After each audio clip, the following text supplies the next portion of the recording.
No oferecimento de pocilga.com.br, está no ar mais um VaraCast. Meu nome é Ramon Prates e no programa de hoje temos a já tradicional edição do Baconzitos de Ouro. Sim, a nossa premiação anual aqui da Pocilga, onde nós reunimos aqui os por colunistas para votar nos melhores filmes do ano que passou. Sim, estamos na nona edição. Pois é, começou em 2016, a gente só não teve uma edição em 2020 por causa da pandemia, né? Que a maioria dos filmes, lançamentos e afins foram cancelados, mas desde então a gente vem aqui firme e forte. Esse ano tivemos aí talvez o recorde de votantes, tivemos 10 votantes, 3 a mais do que em 2023, e tivemos no total aí, foram 37 filmes citados. Pois é, e chegamos aqui aos nossos 10 melhores. Para quem não lembra, né, a nossa pontuação aqui, a nossa votação é feita usando a lógica fuzzy. Felizmente, nosso patrão CEO Xarops não está aqui para explicar, então eu vou tentar explicar rapidamente, que também é uma das tradições, todo ano tem que explicar.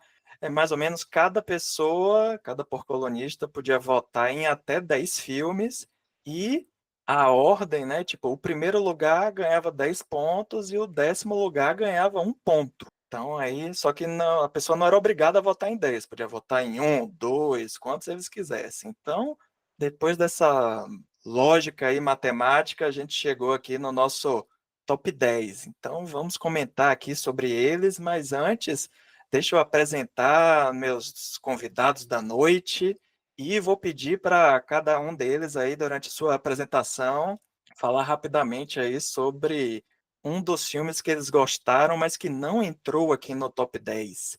Então, vou começar com ele, o viciado em série, Carlos Willo. Dê seu olá e nos conte aí um filme que você gostou e que não entrou aí no nosso top 10. Olá, cinéfilos e cinéfilas do Brasil, tudo bem? Pois é, estamos aqui nessa noite que estamos gravando à noite e no dia que nos despedimos, né, de David Lynch, cineasta, grande diretor, produtor de série. Mas vamos lá, o assunto hoje é cinema. Pois é, da lista que eu votei aqui, né, um dos filmes que não está aí no um dos filmes que não estão aí no top 10 dessa lista nossa que a gente vai falar hoje, que eu gostei muito, é Robô Selvagem. É uma animação e é muito legal. Eu acho que eu escolhi para falar dela porque eu não. Eu perdi um pouco a vontade de ficar assistindo animações, sabe? Mas essa animação é muito boa mesmo. Ela é dirigida, né, por Chris Sanders, que é o mesmo de Lilo e Stitch, ou Lilo e Stitch, enfim. Mas também de Como Treinar Seu Dragão, que eu acho também uma animação muito boa. E eu acho que o que tem de Como Treinar Seu Dragão e esse Robô Selvagem é a abordagem do tema, né? Em Robô Selvagem é um robô mesmo, né? Que chega num planeta, só que ele é um robô tipo doméstico, ele precisa de tarefas dos humanos para ele poder funcionar, né? Ele fica em busca da tarefa, só que ele chega num planeta que não tem nenhum ser humano, só tem animais selvagens e tal. E aí ele acaba se deparando por uma situação com um bebê, ele acaba destruindo, né? Destrói um ninho ali e sobra um ovinho e ele acaba cuidando desse, acho que é um pato, agora fiquei na dúvida, um pelicano, agora um ganso, enfim. Agora me passou. E aí é curioso como esse robô, programado para fazer atividades específicas, ele começa, a sua programação começa a se adaptar para esse mundo, ele se alia a uma raposa ali para cuidar desse bebezinho, dessa ave bebê, desse rapaz, e aí ela descobre que ela vai precisar ensiná-lo a voar, a nadar e também se alimentar, e que se ele não voar, ele vai ficar lá numa região do planeta e vai morrer no inverno. Então, elas precisam fazer isso. Então, é um filme sobre maternidade, é um filme sobre pertencimento, é um filme sobre família também, né? Da família que você faz pelo caminho, né? Porque ninguém é a robô, que é a mãe, que é a voz da Lupita Nyong'o, vamos dizer assim, ela faz o papel da mãe. A raposa é o Pedro Pascal, né? Então, assim, eles cuidam desse filhotinho. E aí é muito legal esse filme, que ele tem um design muito lindo mesmo, as imagens são muito bonitas, direção muito bonita. A história, né, que junta um pouquinho aquela história de patinho feio também, no caso do bebê que eles cuidam.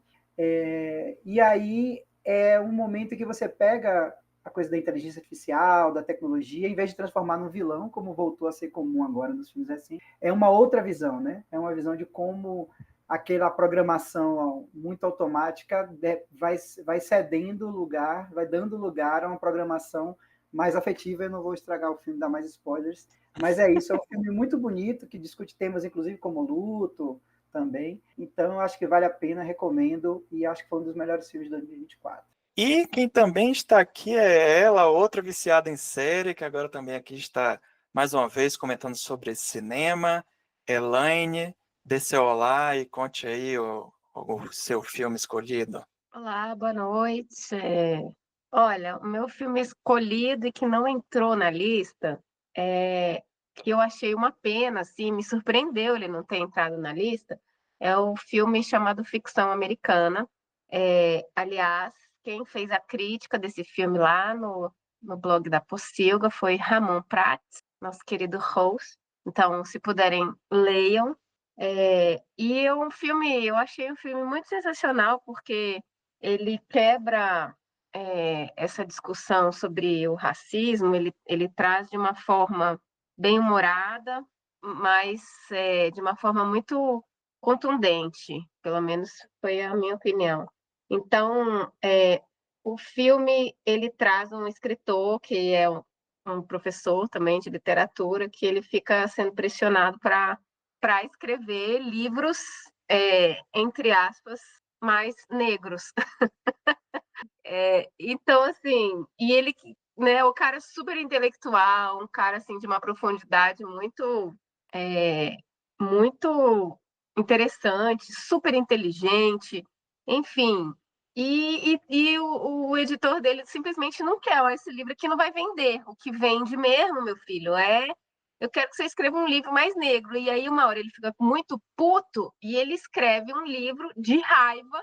E só que a piada é justamente que o livro que ele escreve na raiva, no ódio, com toda a ironia dele, com todo o humor ácido que ele podia colocar ali, dentro desse tema de livros, o que é estereótipo, né, e tal, de pessoas negras, o livro virou um sucesso, virou um best-seller. E uma frase que eu achei muito legal que Ramon botou na crítica dele aqui, que eu não lembrava, porque eu já assisti esse filme faz um tempo, né? Que Ramon lembrou aqui na crítica dele, é uma frase que marcou: quanto mais burro eu sou, mais rico eu fico.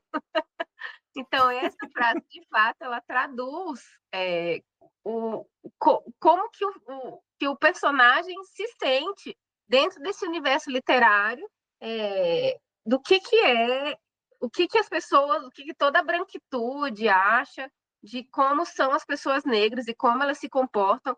E a crítica é muito boa, porque são pessoas brancas, dizendo como que é uma literatura afro, como que é o cotidiano de uma pessoa negra.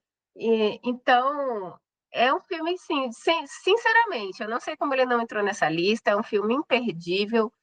Além do cara, né, do personagem principal, que é o Jeffrey Wright, que ele é sensacional, nós temos o coadjuvante dele, que é o Randall de This Is Us. Eu acho que ele foi indicado ao Oscar de ator coadjuvante, não sei se levou. Não, só foi indicada. É o Randall Pearson? Exato. Você lembra dele no Ficção Americana? Eu lembro do. Então, por que, que o filme. Eu não ajudei o filme não estar na lista, porque eu não assisti ainda, mas eu já salvei aqui para assistir. Que Não, pena! Que não, é pena! uma das, entre aspas, polêmicas que a gente tem aqui na Pocilga, é porque ele é um filme que ele é de 2023, mas ele só chegou aqui no Brasil em 2024. Então, Ok. tem muita gente que aí fica nessa: mas o filme é de 2023, mas não sei o quê, enfim. Normalmente o que eu falo é que normalmente esses filmes que são lançados no final do ano, justamente querendo indicação ao Oscar, coisas do tipo, só chegam no ano seguinte aqui no Brasil. Então, se a gente for tipo, vamos então esperar esses filmes chegarem, ou então dar um jeito de assistir na internet, de pedir ajuda lá de Sparrow, algo do tipo, a gente só vai fazer nossa lista de melhores lá para março, né? Então, por isso que normalmente eu considero os filmes que chegaram aqui no Brasil no ano, né, para poder incluir na lista. Então, às vezes o pessoal que tipo só viu esse filme depois, aí, esse filme é de 2023, não vou votar, ou esqueceu porque viu tem muito tempo. Enfim, a gente teve eventualmente tem essa discussão de saber de que ano é o filme, mas enfim, cada um usa o critério que quer e aí às vezes tem essas ausências. Eu mesmo coloquei no meu top 10, mas enfim, faz parte. Mas enfim, fica aí a dica para assistirem ficção americana. Eu acho que vale muito a pena, vale muito a reflexão sobre o racismo e o que a gente. A nossa hora de falar e a nossa hora de se calar enquanto pessoas brancas,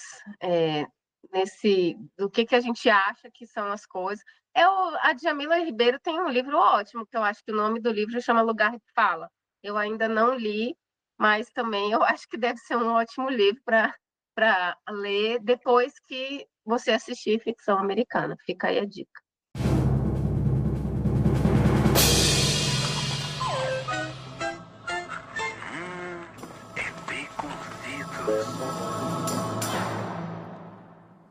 Vamos lá, vamos começar com o nosso top 10 aqui, o nosso Baconzitos de Ouro. Sim, e no 10º lugar ficou o filme Rivais, ou Challengers, em inglês, que é o novo filme, né, do diretor Luca Guadagnino, que em 2024 ele inclusive lançou 2 filmes, né, tanto esse Rivais quanto um outro chamado Queer, que também é bem interessante, ele foi lançado agora no final do ano. E o filme é estrelado pela Zendaya, né? Eu escrevi um texto sobre ele lá na Pocilga. E, bom, sem dar muitos spoilers, né? Eu diria que é um filme que ele é sobre...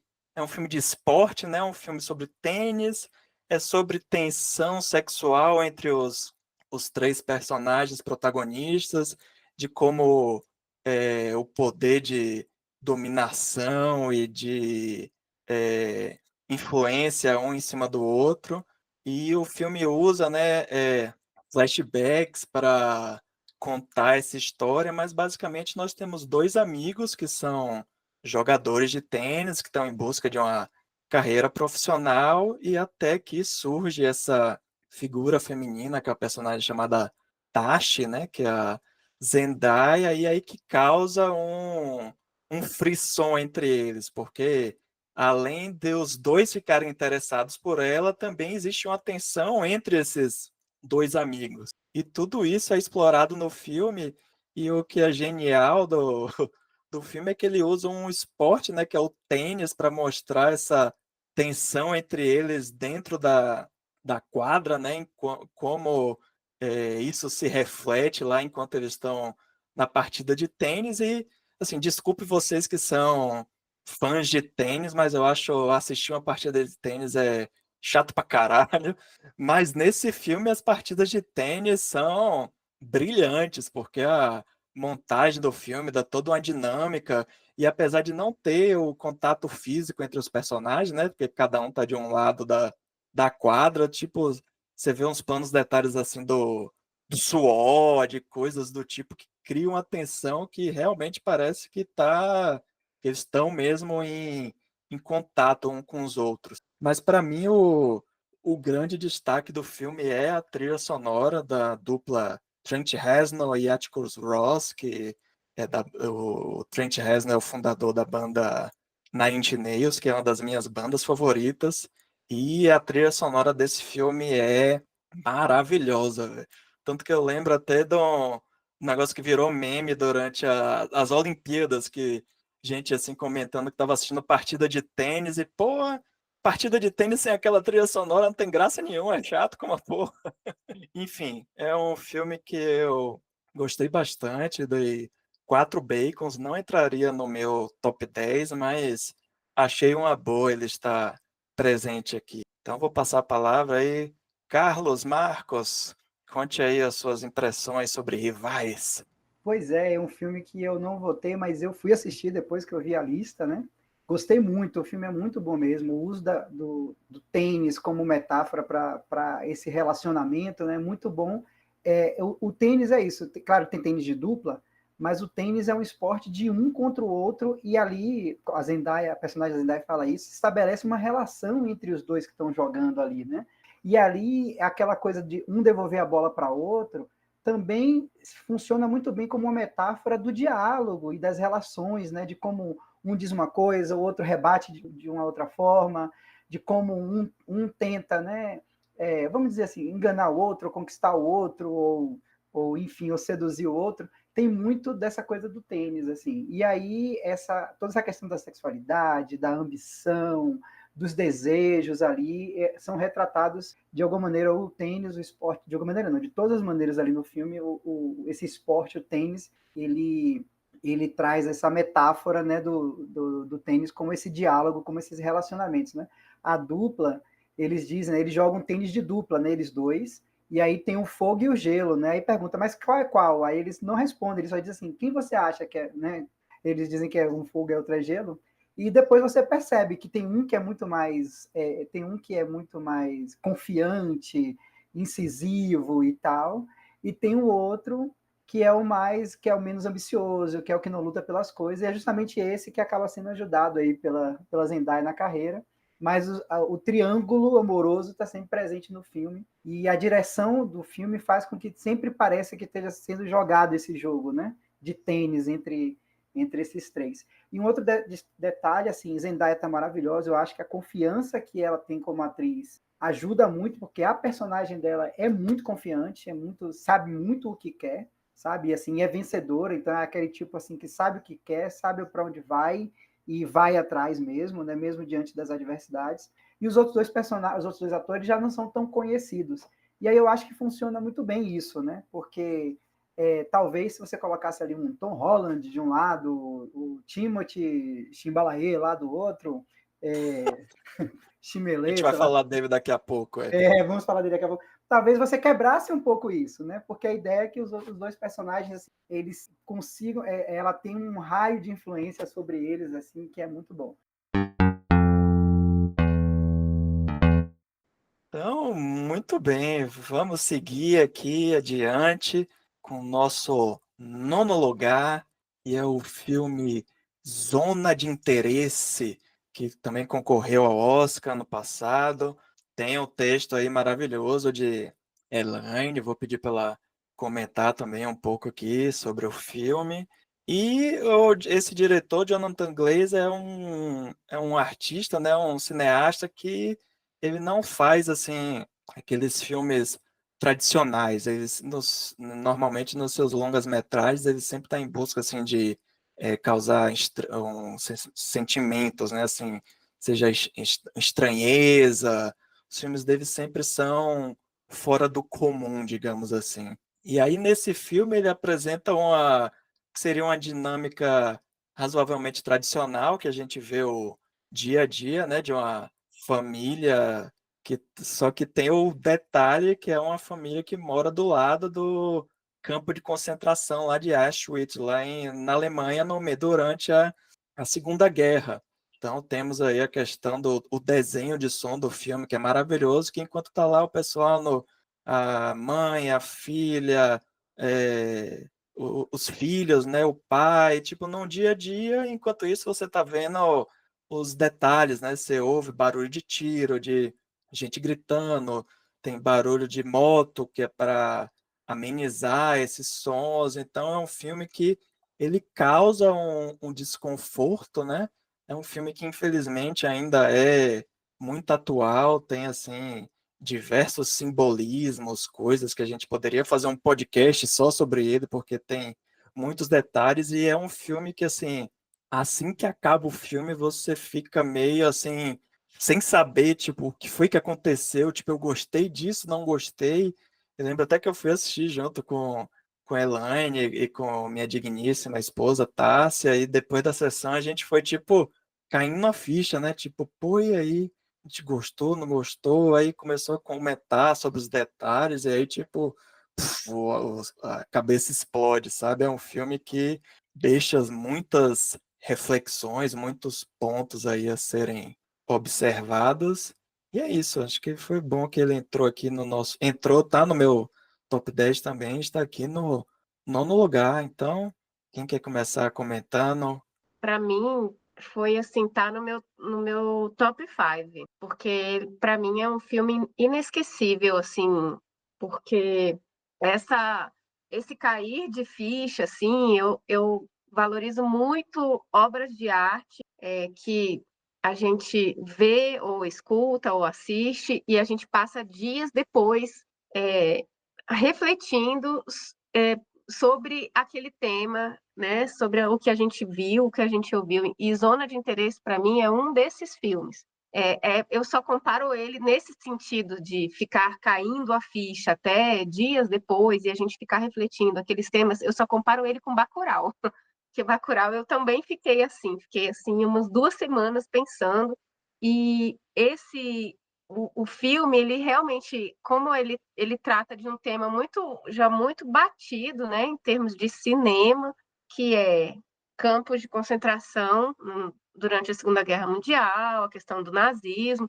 Quem não já está um pouco assim até cansado, um tema super batido, contudo, ele consegue subverter tudo isso que a gente achava que já sabia, ele transforma aquelas dores e tudo aquilo que a gente já viu em sons, então a gente não consegue ver, mas a gente consegue ouvir, e isso potencializa tudo, né? Todos os sentimentos ali de que a gente sabe o que está acontecendo do outro lado do muro, a gente sabe que a família sabe o que está acontecendo depois daquele muro e ninguém faz nada. Esse filme me bateu assim uma bad assim muito sinistra, porque inclusive acho que na minha crítica eu falo isso assim, que ao fim e ao cabo nós fazemos isso hoje todos os dias, né?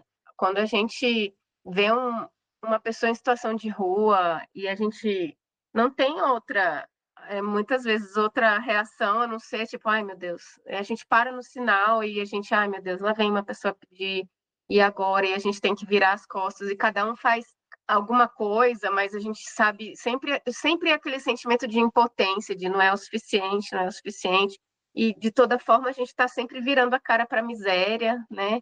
As pessoas que são privilegiadas estão ali, de alguma forma, sendo um pouco a família Ross, que é a família, que é a família vizinha de Auschwitz. Essa foi a minha crítica, isso foi a bad que me bateu, e, e que realmente explica muito do nosso contexto atual, né? Em um momento em que a gente está aí com a ascensão da extrema-direita no mundo todo, isso explica muita coisa, né? As pessoas a gente fala que as pessoas estão emburrecidas, mas as pessoas eu acho que chegaram no ponto de estarem com muita raiva. E hoje eu estava assistindo um filme em que eu vi uma frase que eu acho que é muito sobre esse filme também. Pessoas com raiva, elas são facilmente manipuláveis. E ali, a beleza do filme, eu acho que é ele retratar esse cotidiano altamente, assim, básico da família Ross, né? Como que eles se divertiam, como que eles tomavam café da manhã, eles jantavam, eles comemoravam até festinha de aniversário, namoravam, né? Tem uma cena que a câmera passa e tem um casal se beijando ali no jardim, no quintal, e as cinzas das pessoas caindo, né, no jardim, enfim, o trem estava sempre o tempo todo chegando, né, e a gente sabe o que tinha dentro daquele trem. Então, assim, é um filme que eu recomendo muitíssimo. De quem não viu, veja. Me falaram outro dia, mas eu tentei assistir, mas ele é muito chato, ele é muito devagar. Sim, ele é um filme devagar, né? Ele é um filme com outro ritmo. Então, assim, se você está no ritmo realmente de filmes da Marvel ou de filmes assim que você não tenha muito que pensar muito, de fato, não é um filme para você. Mas eu recomendo muitíssimo, porque ele traz umas reflexões muito poderosas, muito importantes e capazes de mexer com o íntimo da gente mesmo. E de quebra, recomendo que leia a minha crítica, porque modéstia às pavas, essa ficou muito boa. Sim, sim. Eu queria comentar só que eu entendo, não de quem acha chato. Acho que talvez é um filme que, se você está assistindo em casa ou algo do tipo, aí tipo, tem muita distração, muita coisa, e é um filme que, assim, você tem que entrar nele, senão, por isso eu acho que é um filme que funciona melhor quem assistiu No no cinema, né? cinema. Apesar de que também, a depender da sessão do cinema, também pode acontecer coisas que te tirem do filme, enfim. Mas eu acho Várias que pessoas comendo pipoca do seu lado.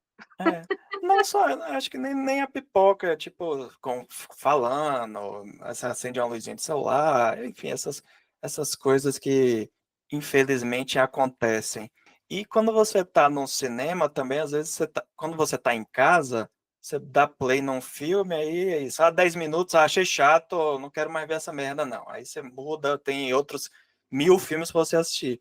Quando você está no cinema, você vai pensar 2, 3 vezes, tipo, eu já paguei o ingresso, eu já saí de casa, eu já tô aqui, eu vou aguentar, ver até onde eu aguento, entendeu? Então, acho que tem essa questão. E tem vezes que, assim, que as pessoas querem mais um escapismo, coisa do tipo, então eu não julgo, mas é um filme que é foda mesmo. Vamos seguir aqui agora para o nosso oitavo lugar. Eu até esqueci de comentar nos outros filmes, né? Mas só para fazer um resumo aqui, Rivais, o nosso 10º lugar, teve 3 votos e ficou com 15 pontos. Zona de Interesse também teve 3 votos, mas ficou com 16 pontos. E nosso oitavo lugar também teve 3 votos, só que teve 19 pontos. Sim, temos um texto aí sobre ele lá na Pocilga, escrito por Mário Bastos, mas eu vou comentar um pouco aqui sobre essa segunda parte de Duna, né? Mais uma vez comandada por Denis Villeneuve. É um filme que quem assistiu a primeira parte, às vezes até se decepciona um pouco, porque o negócio não tem fim, né? Mas como eu já fui assistir já com essa expectativa, então já não me frustrou muito, mas o primeiro filme ele é bem mais assim de apresentação de como funcionam as coisas naquele universo, quem são aqueles personagens, coisas do tipo.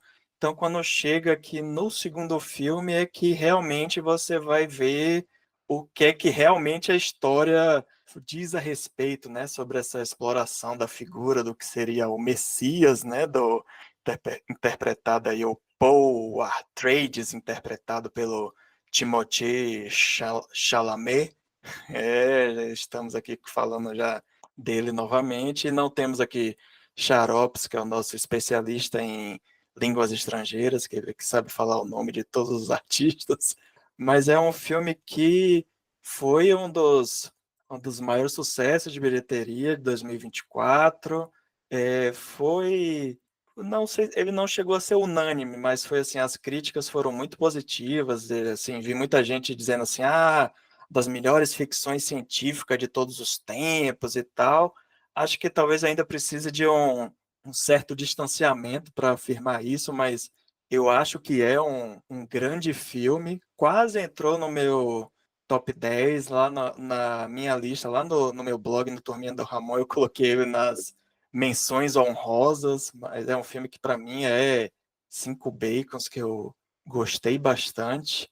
E tem cena, os efeitos especiais são muito bons, a fotografia é muito bonita, temos grandes atuações, apesar de ter alguns atores que são, como a Zendaya, que a gente já falou no Rivais, que tem um papel um pouco de coadjuvante, mas ainda assim deixa sua marca lá, sempre que está em cena, é, se destaca.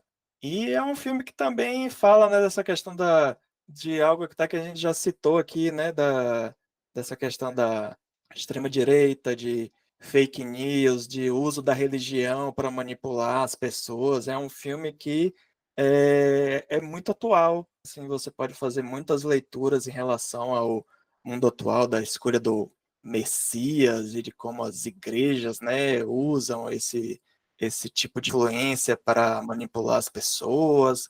Mas, enfim, tem as questões lá políticas, de como os determinados povos, né, são enxergados como, assim como a gente falou, né, no Zona de Interesse, tipo, assim como eram os judeus, tem o pessoal lá, o povo do deserto, não vou lembrar o nome agora, que tipo, são uma escória, né, da humanidade. Enfim, é um filme que aborda diversos temas e que me surpreendeu, gostei bastante, mas eu sou fã, né, do diretor, do Denis Villeneuve. Ele é um cara que a filmografia dele só tem coisa boa, não tem altos e baixos, é um cara muito consistente. No máximo, o filme é um pouquinho menos bom, mas todos os filmes dele são muito bons. E é isso, eu vou passar, já fiz uma fake apresentação, eu quero saber de vocês aí, o que vocês acharam do filme. Eu acho que o filme tem muitos méritos mesmo, né? A gente está falando de uma ficção científica, que é um épico, que discute questões filosóficas, discute religião. Você tem o herói do filme, né, que é interpretado pelo Timothée, né? E aí, ao mesmo tempo, a ascensão dele, se você prestar atenção bem no filme, não é algo para você vibrar e dizer assim, ah, nasce um herói. Você fica um pouco preocupado, porque ele nasce um pouco dessa aura religiosa de criar ídolos, de criar heróis, salvadores da pátria, assim, que são preocupantes assim também, né? As pessoas depositam na mão de uma pessoa a salvação de tudo, né? Então, acho que é do planeta Arax, né? Não sei se é Atrax, Arax, assim. Mas assim, ele vem de uma obra que por muito tempo é uma obra difícil tradução para outras mídias, né? É um livro, né? Uma série de livros e tal. E já teve outras tentativas de adaptação para o cinema, para séries e tal. Inclusive do nosso citado no início, David, nosso finado David Lynch. inclusive David Lynch. Então, assim, e ela consegue, aí tudo bem, eu não li os livros, né, não li o livro, mas, assim, as pessoas que leram consideram que há muito respeito pelo original da obra, né? E eu acho que consegue fazer um filme assim que tem tudo isso, né? Tem o épico, tem grandes cenas de ação, tem discussões filosóficas. É um filme que a gente acha que tem sempre, mas não é. Você tem Senhor dos Anéis, você tem Star Wars lá atrás, tem Senhor dos Anéis, e depois você tem uma saga como Harry Potter juntando aí fantasia com sci-fi, essas coisas todas. Então, assim, tem muita coisa que dá errado pelo caminho, né? Então, esse é um filme muito bem dirigido. A própria concepção de arte, a concepção da tecnologia para um filme científico é algo que funciona muito bem porque ela funciona aos olhos de todo mundo e, ao mesmo tempo, ela é bem diferente do que é adotado em vários outros filmes de espaçonave, de luta. Então, tem coisas muito interessantes que funcionam ainda hoje, depois de tanto tempo do livro ter sido escrito, né? Acho que tem muitos méritos o filme, inclusive essa parte 2 mesmo, que eu acho melhor que a primeira, porque ela consegue ser mais conclusiva. O único golpe que tem, você falou da Zendaya aparecer pouco, é o da participação de Furiosa, né? A participação de Furiosa é meio... Furiosa tá no filme, quando você vai ver, rapaz, acho que você me enganou aqui, hein? Piscou, Virou perdeu. meme, né? Virou meme que ela ganhou, sei lá, fulaninha ganhando milhões para aparecer. Acabou. Dá um tchauzinho. Oi, gente! Sozinho e acabou. Oi, tchau, né? E você, Elaine, o que é que você achou do filme? Não, eu gostei muito. Eu achei que era porque, na verdade, eu tinha uma ideia de Duna, o filme dos anos 80, né? E eu achava ele chatíssimo, aquele filme. Eu tentei ver várias vezes, eu acho que lá quando eu tinha uns 20 anos, mas achava chatíssimo. E aí Ramon foi que me disse: não, man, vai assistir lá que é bom. E de fato, eu acho que ele de fato foi bem melhor do que o 2, mas conforme Mário Bastos disse até na crítica dele, o 1, pelo que eu entendi, realmente assim, você precisava embasar aquela história, né, e apresentar, e é um universo bem complexo mesmo, né? Nossa, aquelas mulheres lá vestidas com né, com aqueles rolês, e aí eu entendi que são elas que meio que ficam fazendo a trama toda, elas que decidem quem é que vai governar, quem é que não é. Só por isso aí eu já gostei dos filmes. As mulheres fodásticas lá, eu já falei, pronto. Então é isso aí, eu quero mesmo ver, entendeu? Porque se eu fosse elas, eu faria a mesma coisa. Deixa esses homens tudo aí se matando, que a gente está decidindo aqui os rumos do universo. Isso é. Então eu também gostei muito, sim, eu não tenho essa mesma, enfim, o olhar técnico que vocês têm para entender da tecnologia, mas de fato, assim, o filme é muito, achei genial. Esperava também que a Zendaya tivesse mais tempo de tela, confesso, isso me deixou um pouco frustrada, mas o Paul Atreides lá, que é o Timothée Chalamet lá, ele é sensacional também, eu gostei muito dele. E achei super interessante, né? Porque como eu não conhecia a história, não lembrava da história de Duna, achei super interessante esse plot twist aí do final aí, né? Não quero dar spoilers, mas tem um plot twist, gente. Então, vão assistir. Quem não foi, pode ir, porque vale a pena. Então, muito bem, vamos seguir aqui com o nosso sétimo lugar, uma animação da Pixar, a continuação, sim, Divertidamente 2, que ficou aí com 4 votos e teve aí 20 pontos, então você vê que a diferença de um filme para outro não é tão grande na pontuação. E tem texto meu lá na Pocilga, eu adorei esse filme, eu sou muito fã do primeiro, fiquei expectativa alta para essa continuação, não sabia se ia conseguir manter o mesmo nível ou não, mas conseguiu manter, apresenta assim as personagens, né, principalmente a ansiedade que é maravilhosa, então cria, por mais que de alguma forma a fórmula, entre aspas, é similar, mas eu acho que como a maneira como o roteiro se aprofunda, né, em cada um dos personagens, né, dos sentimentos da menina, né, da Riley, que agora já está na pré-adolescência, já estão os hormônios, já estão começando a se manifestar, está nesse meio termo aí, não é mais criança, mas ainda não é adulta, e isso deixa, obviamente, os divertidamente totalmente sem saber o que fazer, né? Então, acho que a animação explora muito bem esses novos sentimentos e a personagem, né?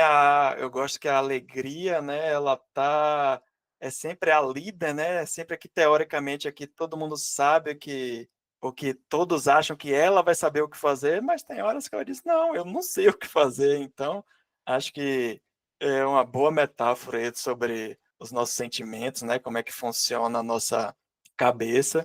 E eu até recomendo também, tem no Disney Plus um spin-off do Divertidamente, que é uma animação chamada Produção dos Sonhos, que mostra, são 4 episódios curtinhos de 20 e poucos minutos, que mostra esse dia a dia do estúdio de cinema, entre aspas, que produz os sonhos da Riley, aí mostra com um esquema como se fosse fazendo uma paródia com os estúdios de Hollywood, que os sonhos têm que ser sucesso de crítica, no dia seguinte saem os reviews dos sonhos, do tipo, nossa, impactou, não impactou lá na vida da Riley, então as pessoas, as pessoas que moram, né, dentro da cabeça da Riley, vendo como é que tem essa repercussão, é bem divertido, para quem gosta aí do Divertidamente, fica a dica.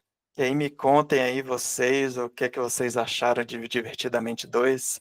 Elaine, que não é muito fã de animações, tem aí birrinha, mas você assistiu, gostou, não gostou? Assisti.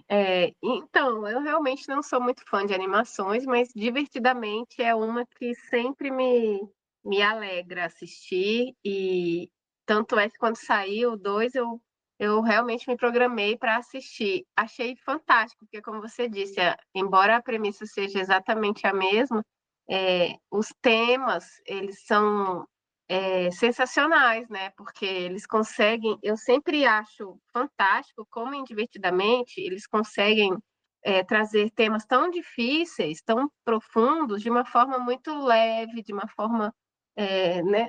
Para dizer o mínimo, é claro que é uma forma lúdica, é um desenho, né? Mas assim, eles conseguem botar humor, mas eles também conseguem trazer aquela dose bem adequada, bem equilibrada de humor e do que é sério. Então, O Divertidamente 2 não fugiu também, assim como o 1, ele trouxe essas temáticas importantes, que é a questão da ansiedade, que a gente fica, no primeiro momento, achando aquele personagem, né, chatinho, até engraçado, né?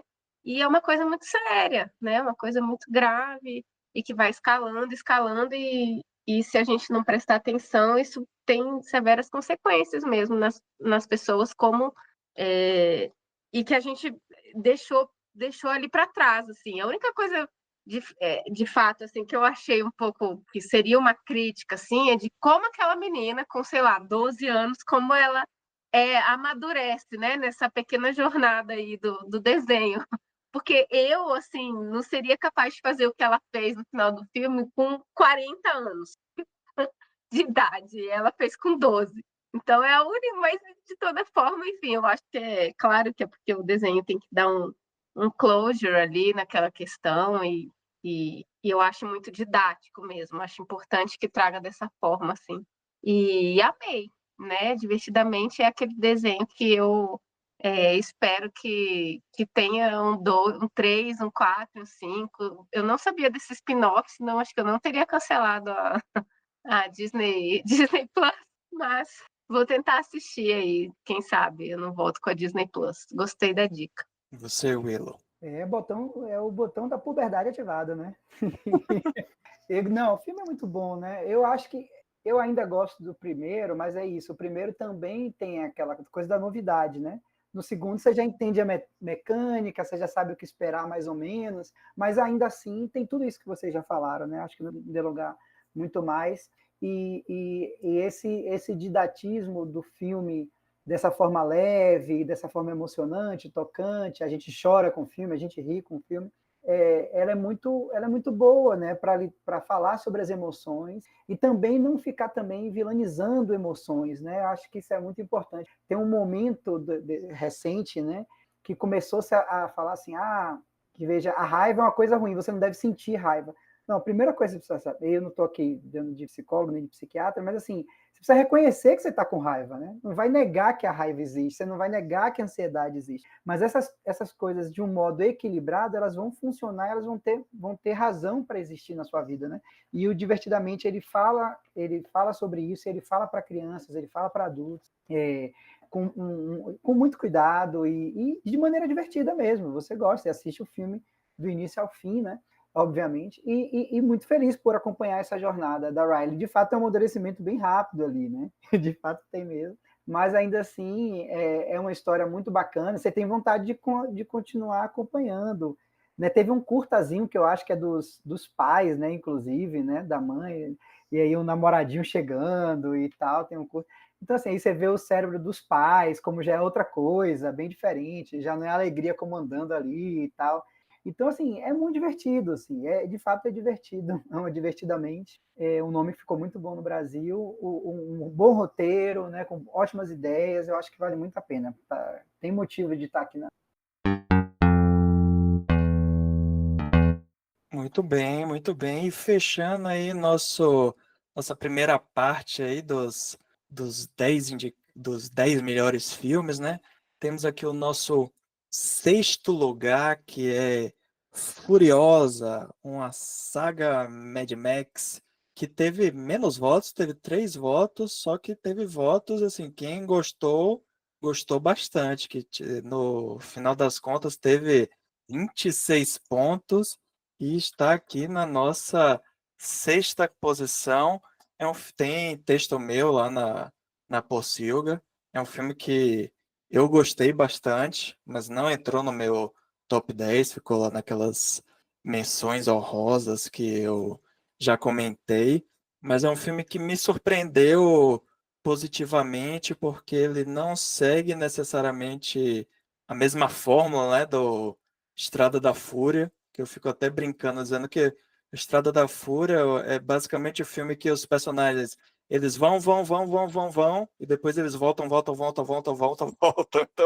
é basicamente isso o filme, mas é genial. É um filme de ação do início ao fim que tem poucos momentos de respiro.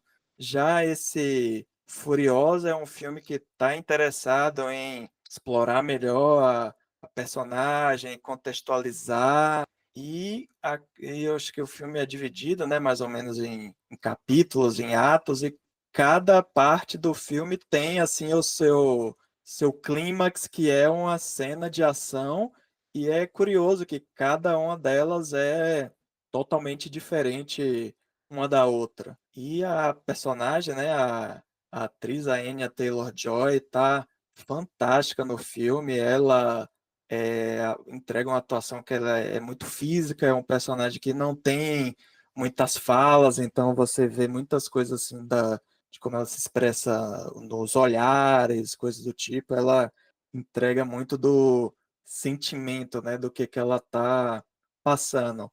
É, obviamente que como é um filme feito por homens, obviamente a gente pode é sempre bom a gente é, problematizar, entre aspas. Não é uma personagem feminina, tem o empoderamento, mas enfim, ela vive num mundo machista que é dominado pelos homens, então é, acho que o filme consegue, o roteiro consegue evitar a maioria dos problemas que poderia ter em relação a isso, mas obviamente que se a gente for analisar friamente a retratação do personagem feminino, tem algumas questões, mas enfim, não, aí eu já vou me reservar a questão do lugar de fala, né? Acho que não cabe a mim, mas eu vi muitos textos de algumas mulheres comentando sobre isso, não necessariamente dizendo que o filme é ruim, mas falando de algumas questões que faz parte. Acho que é sempre importante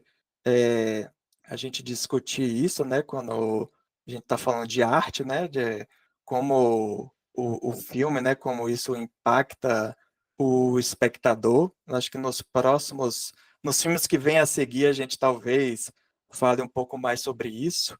E outro destaque para mim também do filme é o vilão Dementos, interpretado pelo Chris Hemsworth, o Thor, né? E ele tá também maravilhoso, que assim é um personagem que tem uns momentos cômicos, mas ele é extremamente cruel, então acho que ele funciona muito bem, ele não cai assim naquela coisa do vilão caricato, ele entrega um personagem que é muito interessante. E é curioso até que temos os carros também representam um pouco da personalidade dos personagens, né? Tipo esse vilão mesmo, uma das primeiras cenas, ele chega num carro parece uma carroça sendo puxada assim por por três motos, e aí você fica assim, nossa, parece tipo, um vilão lá do Ben-Hur, alguma coisa assim, né, dos filmes antigos, né, de sandália e espada, né, podia estar em Gladiador, é um gladiador do mundo distópico, né, então é uma coisa bem interessante, os efeitos visuais são muito bons, e sim, o destaque sempre são as cenas de ação. É impressionante como o diretor George Miller, que já está aí na faixa aí dos 80 anos de idade, ainda tem a energia e a criatividade para criar um negócio desse. E fiquei feliz de estar, mesmo eu não tendo colocado no meu top 10, mas achei bacana que ele está aqui no nosso top 10.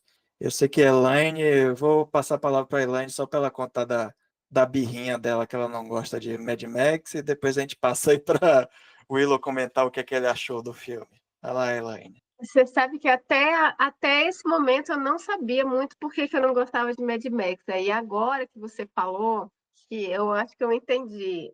Eu nunca tive muita paciência para esse mundo. Eu adoro filme de pós-apocalipse, seriados, eu adoro mesmo. Eu assisto todos. Estou assistindo um do Jason Momoa agora, que eu super recomendo, chama Si, é na Apple TV. Então é também pós-apocalíptico, pós-pandemia, não sei o quê, fim do mundo, pá e tal. Agora, para Mad Max, eu nunca tive muita paciência. Eu acho que deve ser por isso que você acabou de falar, porque é um mundo que, mesmo no pós-apocalipse, ele continua sendo governado por homens.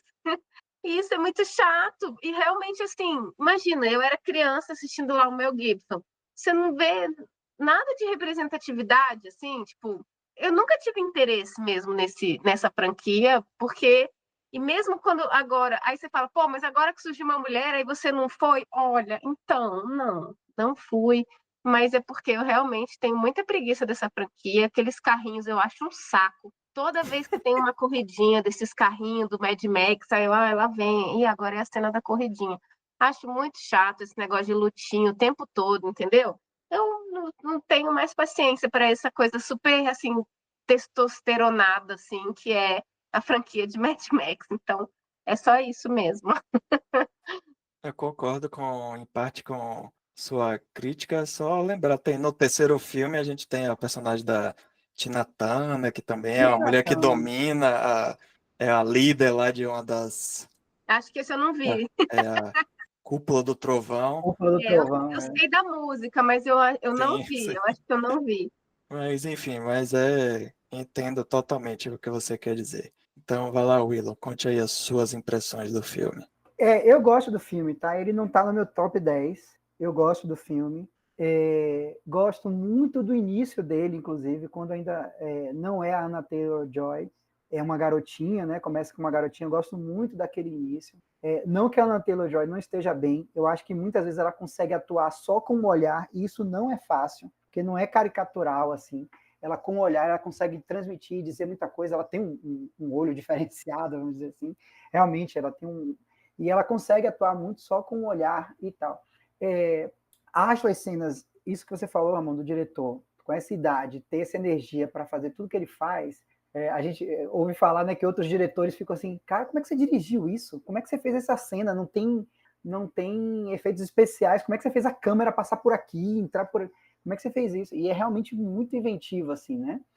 Agora, eu confesso, aí pode ser um problema meu, tá? Eu confesso que em um dado momento do filme eu já estava um pouco cansado, assim, né? Eu achava que o filme poderia aí, talvez eu não esteja saindo de um papel de crítico e talvez o meu momento naquele dia não estava tão com tanta energia assim.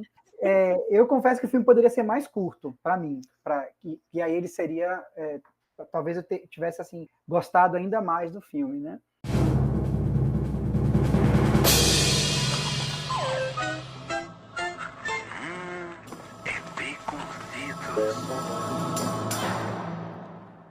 Chegamos agora aqui ao nosso top 5 aí, nossos 5 melhores aí do Baconzitos de Ouro.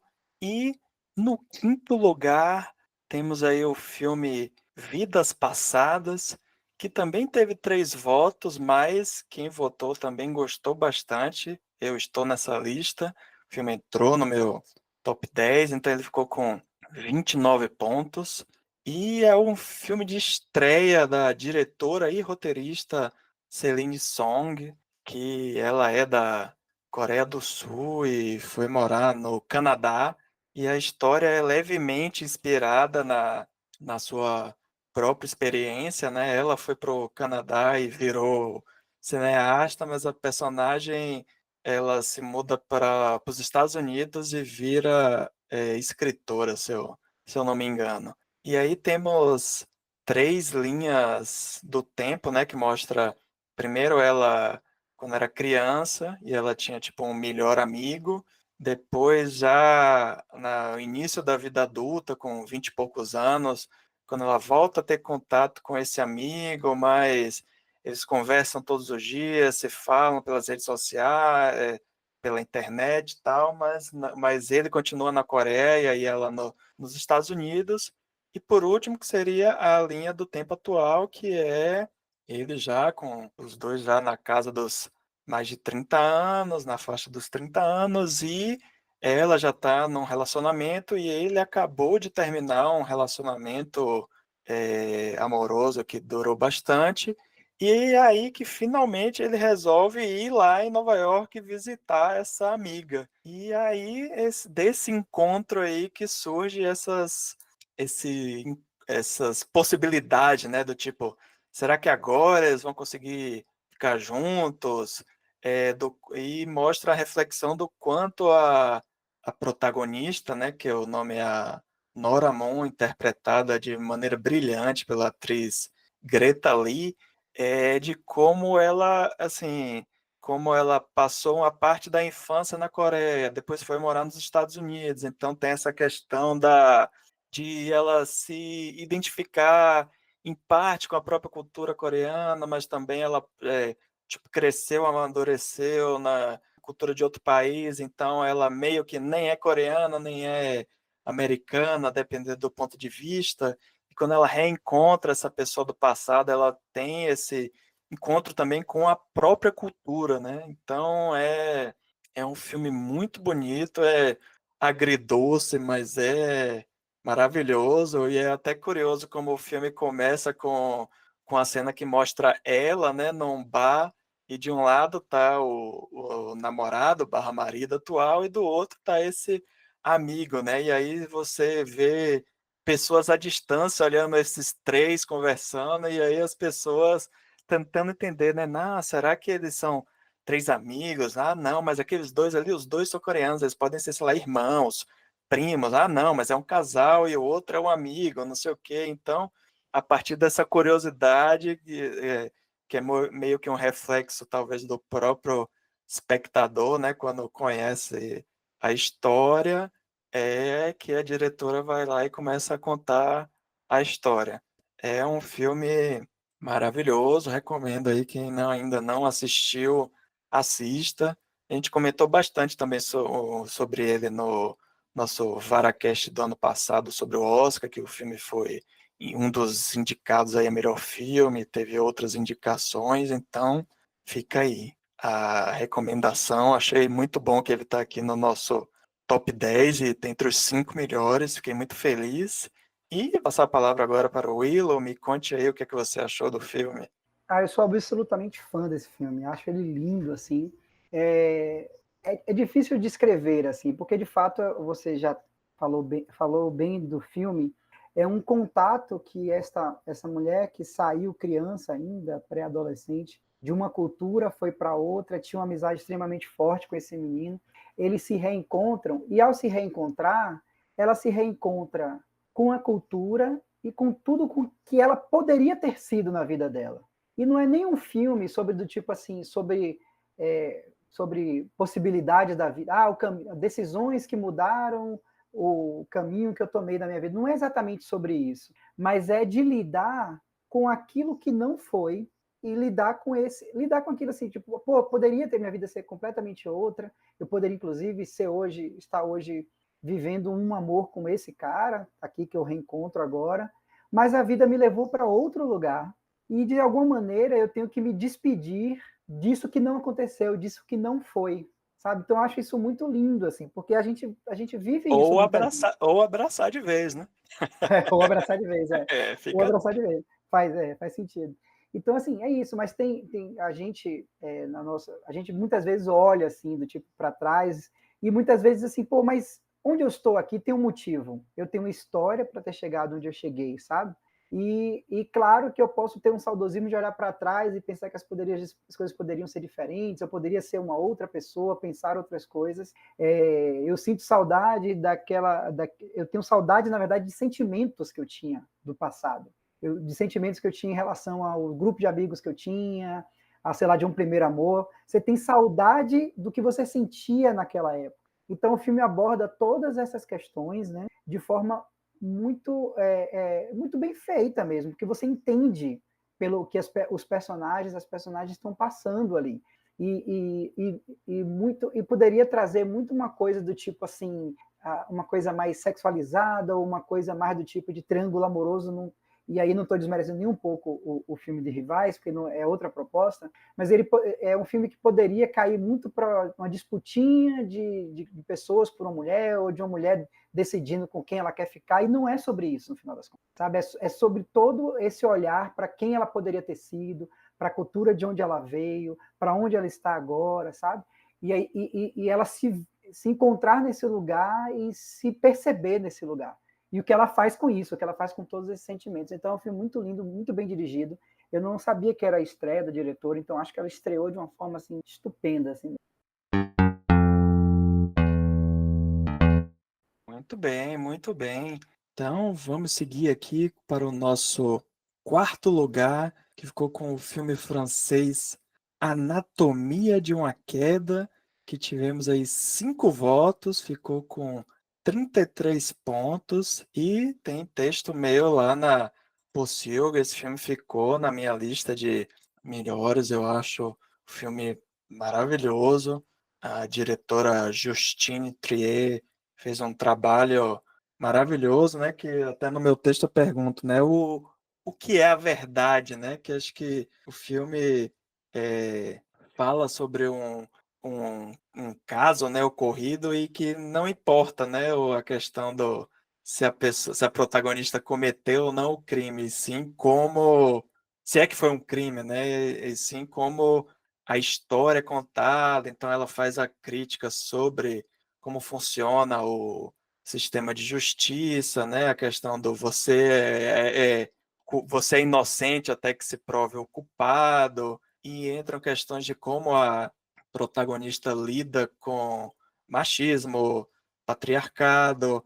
Ela a protagonista, né? Mais, a gente vai falar mais uma vez dela, né? A Sandra Hüller, que é uma atriz alemã, e no filme ela é uma mulher que é alemã, que conheceu o marido, acho que na universidade, alguma coisa assim. Eles falavam inglês e depois que casaram, tiveram filho, foram morar na França. Então, ela ela aprendeu a falar francês e o cara não sabe falar nada de alemão, né? Então, assim, eles conversam mais em inglês, mas eventualmente, como ela está morando na França, né? Ela é obrigada, ela tem que falar francês. E aí, quando acontece a morte, né, do marido, né, e dessa queda aí do título, que começa, né? Tipo, eles moram numa casa afastada, só tem ela, ele e o filho.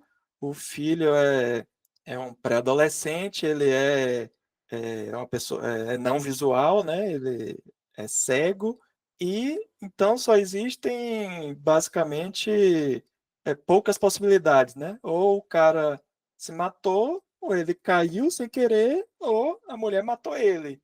E aí o Ministério Público francês, como não consegue achar provas de que nem que o cara se teria razões para se suicidar e nem que poderia ter um acidente, pronto, só sobrou que foi a mulher que matou, e aí começa toda a acusação, né? Então, assim, a gente passa um bom tempo do filme dentro de um julgamento, né? O filme poderia ser classificado como um filme de julgamento, mas eu acho que ele é muito mais do que isso, e eu acho filme brilhante. Tem meu texto lá, então eu vou passar a palavra aí para começar com a Elaine. Me conte aí o que é que você achou aí do filme. A Anatomia de uma Queda é sensacional, né? Eu acho que você já deu a letra aí, no sentido de que só o fato deles terem das três possibilidades, eles simplesmente escolheram decidir incriminar, assim, indiciar a mulher como suspeita de ter matado o próprio marido. Isso já por si só já é uma. Ai, gente, enfim, o patriarcado sendo patriarcado, né? Porque ali não tinha assim nada, não tinha indícios de que houvesse sido um assassinato, né? Tudo ali era absolutamente circunstancial, assim. A gente agora, né, que eu estou assim relativamente dentro da área de direito, dá para a gente perceber assim, caraca, mas eles não tinham elementos para isso. É pura e simplesmente porque ela é uma mulher, né? E era uma mulher muito é, independente, uma mulher foda e tal. Então, assim, não dá nem. O fato de ter acontecido o julgamento por si só já é uma violência muito grande, que eu acho que o filme é importante e que aponta para esse tipo de coisa. E todas as outras coisas que, inclusive, você colocou no seu texto, Ramon, que também são violências que vão acontecendo durante o julgamento dela, como a exposição da vida dela, né, de quem ela era e de relacionamentos que ela teve, que simplesmente me lembraram muito a questão do o podcast Praia dos Ossos. Para quem não ouviu, ouça Praia dos Ossos, da Rádio Novelo, que vai contar ali a história de Ângela Diniz e do feminicídio da Ângela Diniz pelo Doca Street, e que no final quem foi julgada ali foi a Ângela Diniz, foi a pessoa morta, foi a pessoa que foi assassinada, ela foi julgada, e é um pouco do mesmo que acontece aqui com a Anatomia de uma Queda, né? Quem está em julgamento ali é a mulher. E, em regra, infelizmente, até hoje, é assim, né? Que roupa que ela estava usando, mas ela traiu o marido, traiu, não traiu, brigou, não brigou. Então, assim, é sempre. Eu acho que o filme é um alerta para isso que sempre acontece. Agora, infelizmente, a má notícia que eu vou dizer para vocês é que nem todo mundo entendeu esse filme, porque eu assisti com pessoas que disseram, viraram, acabou o filme e falou, mas eu acho que ela matou. Então, assim, e eu tentei explicar que, na minha opinião, o filme não é sobre isso. O filme não é se ela matou ou se não matou. Esse não é o mistério do filme, gente. Para quem ainda não assistiu, que vai já vou dando esse spoiler. O mistério do filme não é se matou ou se ela não matou, tá? O mistério do filme é você entender que ela estava ali sendo julgada simplesmente por ser uma mulher. E aí vou dar o destaque ali para uma cena maravilhosa, que é o monólogo da Sandra Hüller, que ela é um monólogo sensacional, onde ela joga uma real no marido dela, e esse filme, essa cena eu li, eu não apurei, tá? Mas eu li mais de uma notícia sobre isso, que essa cena desse monólogo, ela foi inspirada numa briga na verdade, em outra cena de uma briga A resposta, né? Exatamente, a resposta de uma cena de um filme de Adam Driver e Scarlett Johansson chamado A História de um Casamento, que é um filme muito bom também. Sim. Contudo, eles têm essa briga, o Adam Driver e a Scarlett Johansson, mas esse filme é dirigido por um homem. E aí a cena de Sandra Hüller, esse monólogo dela é tido como se fosse uma resposta a essa cena de História de um Casamento. Então, quem puder aí também assista a História de um Casamento, é um filme muito bom. Mas, de fato, assim, a Sandra Hüller fala para esse homem, né, para esse homem branco, hétero, cisgênero, né, 40 a mais, ela joga umas verdades no cara, meu anjo, responsabilize, né, a famosa frase, segura seus BO, né, eu não sou responsável, eu não sou sua mãe, né? Resumindo muito. Então, sensacional, entendo perfeitamente que ele está nessa lista, e para mim, nada mais natural do que estar aí no top 5. E você, Willow, conte aí o que você achou. Filme brilhante. Tinha muitas atrizes, falar do Oscar acaba virando referência, tinha muitas atrizes concorrendo ao Oscar. Emma Stone ganhou por Pobres Criaturas, acho a atuação dela excelente, mas o que Sandra Hüller faz nesse filme, dela ser expressiva em 3 idiomas diferentes, em momento algum você sentir um decréscimo da atuação, porque assim, a linguagem, o idioma, muda muito a forma como a gente se expressa. Se a gente não tem um domínio do idioma, muda muito a nossa capacidade de a gente se expressar e transmitir emoções. E aí isso, ela, assim, não muda nada para ela. Qualquer idioma que ela fale, isso que ela faz. Então ela tem uma atuação espetacular nisso. Se eu não estou enganado, acho que o que a Elaine trouxe é o coração do filme, porque eu acho justamente isso. Aquela cena que o áudio colocado no julgamento, ele aparece como se fosse assim uma prova cabal do assassinato. Assim, olha, tá vendo isso daí? E no momento em que simplesmente a mulher diz isso que a Elaine falou de aceite seus B.O.s, que assim, olha só, eu fui bem sucedido, eu sou bem sucedido, você está tentando ter um sucesso novamente que não tem há muitos anos, eu vim para um lugar que eu não queria, não é nem para dizer que é a mulher que ela manda em tudo, eu vim para um lugar que eu não queria por sua causa, e você continua Pro seu país. Para o seu país, e você continua me responsabilizando pela sua incapacidade, pelo seu fracasso. E o fato dela ser extremamente, parece que ela é dura, mas ser extremamente objetiva e franca naquela situação, porque ela está sendo colocada pelo marido como a responsável pelos problemas da vida dele, pela incapacidade dele de chegar em outro lugar. Mas você pegou um trecho de um livro meu inicial e seu sucesso foi a partir disso. Sim, mas você não conseguiu nem sair disso para outro lugar, sabe?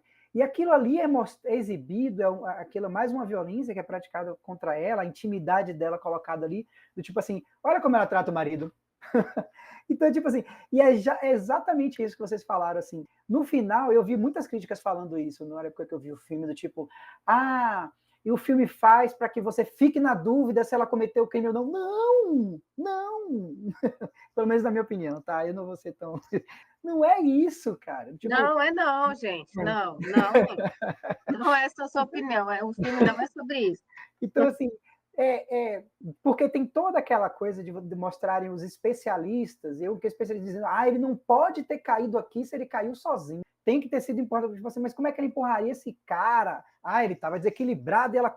É muito, sabe? Tipo assim, eu não sou especialista nisso, eu não sou CSI, mas assim, tipo, não, e mesmo assim, né? Digamos que o filme traga esses elementos para dar algum tipo de dúvida. Mas no final das contas, de fato, não é sobre isso, porque você vai transcorrendo o julgamento, e é isso. Quando chega nesse momento, tipo assim, essa é a prova que a acusação tem. Um áudio em que ela. E tipo assim, e aí há uma briga que ninguém sabe quem atingiu quem, mas é tipo assim, ela pode ter sido. Aí também minha memória não está boa para lembrar, porque tem barulhos de prato quebrando e não sei o que ela diz. Ele arremessou o prato na parede. É ele que está sendo violento. E não, é como se fosse assim, cara, é aquela mulher que é a vilã, sabe? Então, assim, esse filme é muito bom, é brilhante, e eu acho isso. Eu acho que quem saiu do filme preocupado em saber se ela cometeu o crime ou não, de fato, não entendeu. Era bom rever, assim. Então, muito bem, vamos seguir. Estamos chegando aí na nossa reta final. Chegamos agora ao nosso terceiro lugar, que inclusive é talvez o filme aí que chegou mais próximo aí de uma unanimidade aqui na nossa votação, porque ele foi lembrado por 9 dos 10 votantes e quase ficou em primeiro lugar, só que depois alguém resolveu assistir o filme que ficou em primeiro lugar e aí ele subiu de posições, mas é o Guerra Civil, que, como eu falei, teve 9 votos, ficou com 50 pontos e tem texto de Elaine lá na Pocilga. E é um filme que eu estou aqui com 2 jornalistas, eu vou querer saber aí a opinião deles, então eu vou falar brevemente que basicamente mostra um grupo, né, de jornalistas, principalmente a figura da personagem da Kirsten Dunst, que é a fotógrafa, né, que é especializada em fotógrafa de guerra, né? Então, estamos num mundo aí distópico que é extremamente verossímil, né? Que é os Estados Unidos aí numa guerra entre os estados aí por causa da ascensão aí da extrema direita, da divisão, e acabou que começou uma guerra dentro do próprio país. O diretor e roteirista Alex Garland, ele até tenta ficar um pouco na neutralidade, né, fazendo um ponto de vista jornalístico, ele está atento aos fatos e não necessariamente emite uma opinião, mas nas entrelinhas está bem claro o que é que ele pensa a respeito do tema, mas eu acho que... E ainda temos o nosso querido Wagner Moura entre os personagens principais, mas acho que é um filme importantíssimo, muito bom, extremamente atual. Apesar de ter sido unânime aqui, próximo do unânime aqui na Pocilga, acho que no público em geral e na crítica ele foi um pouco divisivo. Acho que teve também muita gente que não gostou nada do filme. Eu entendo em partes, mas é um filme que para mim é brilhante, então... Deve ser a galera de extrema-direita, não? Não, pior que não, viu? Acho que assim, até às vezes a galera que é da extrema-direita talvez não enxergue é, essas nuances do filme. Então, acho que o filme é um isentão e só vai ficar tipo, nossa, é mesmo, né? Vai acabar tendo uma guerra, mas eu não tenho nada a ver com isso, não. É o MST que vai começar uma guerra, sabe? Enfim, então eu vou passar a palavra aí para os meus amigos aí, jornalistas. A gente até ia fazer uma pauta sobre esse lado jornalístico, acabou não dando certo, então vamos falar um pouquinho aí. Então me contem, eu vou começar com o Willow, já que temos o texto de Elaine, então comece você, Willow, me conte aí o que você achou de Guerra Civil. Quem não gostou tá errado. Brincadeira. Eu acho que tem várias coisas legais no filme. O filme é bem dirigido, tem excelentes atuações, Wagner Moura está muito bem, Kirsten Dunst está muito bem também. O elenco de apoio, né? Eu esqueci o nome do Branquinho Lourinho, cara, que também está em... O Branquinho Lourinho que faz primo. Isso, o primo. Ele é muito bom, esse cara Muito É também. o bom. marido de Kirsten Dunst, pô. Marido de Kirsten, Ele é exatamente. marido dela. Sim. Nossa, gente, jamais saberia. Jesse Plemons. Cara, a cena que ele participa é de uma tensão, assim, é de um desespero, cara, assim. Só para trazer um exemplo, antes tem a cena dos carros, que você fica assim, meu Deus, começa você ficando tenso, que os carros ficam brincando de correr, de se ultrapassarem, o cara sair de um carro para o outro, aquela brincadeira ali, brincadeira tipo Mad Max, testosterona, né? Vamos ficar trocando de carro e tal, aqui no meio da... Aí você já começa assim, rapaz, isso vai dar errado. Só que você não sabe como vai dar errado aquilo. É de outra forma que você não imagina. E aí vem a cena do Jesse Plemons, que é, assim, primorosa, assim. Eu acho também ali que é um pouco o coração do filme, porque ele aborda a intolerância, a dificuldade de diálogo, o ódio, como instrumento de, não só da política, mas da própria existência humana, que tem se fortalecido, né, novamente, né? Essa ideia de você resolver tudo na força, tem sempre um inimigo a ser neutralizado, que é o responsável por todos os problemas, é o imigrante que é o problema, é a pessoa, sabe, que não é igual a você, sabe, é a pessoa que quer casar com a pessoa do mesmo sexo. O problema é sempre um outro inimigo, um vilão, e aquela pessoa precisa ser aniquilada, essa é a ideia. E você coloca o jornalista, o fotojornalista, nesse contexto em que uma guerra civil já estourou. Ele tenta ser neutro mesmo, tanto que ele junta o Texas com a Califórnia, né? Você tem Texas, um estado mais conservador, com a Califórnia, perdão, que é um estado mais progressista, contra a capital, né? Contra Washington, D.C., e o leste, mais o leste do país. E você tem essa guerra, que você não sabe bem o que está acontecendo. E aí o filme aborda o papel do jornalismo, do registro fotográfico, do registro do fotojornalismo, inclusive como instrumento de denúncia e também como instrumento de história, né? A gente estava falando mais cedo do filme Zona de Interesse. No nazismo, no pós-nazismo, pós-holocausto, teve muita discussão, vamos acabar com tudo para a gente não ter resquício de que esse nazismo existiu. A galera, não, vamos deixar os registros, vamos guardar para as pessoas olharem para isso e saberem que isso aconteceu e que ela foi cruel desse nível. Então, assim, o trabalho que o fotojornalismo faz na guerra, né, nas guerras que ainda existem hoje, quando as pessoas estão na Ucrânia ou na faixa de Gaza, é revelar o tamanho da crueldade, da carnificina e de tudo que há de ruim ali que está acontecendo naquele momento. Então, o filme também é uma história sobre uma profissão e a função daquela profissão, ou pelo menos daquele recorte da profissão ali, e como aquilo é importante. Então, assim, eu acho que o filme tem muitas camadas extremamente relevantes para as discussões que a gente tem hoje no mundo, justamente essa intolerância, essa ideia de resolver tudo na guerra, de invadir países, sabe, assim, de gente achar que se não der certo tem que ter guerra civil nesse país mesmo. Isso acontece nos Estados Unidos, com gente se armando, sabe, assim, e acontece, obviamente, em outros lugares. Então, assim, eu acho que o filme ele aborda tudo isso muito bem.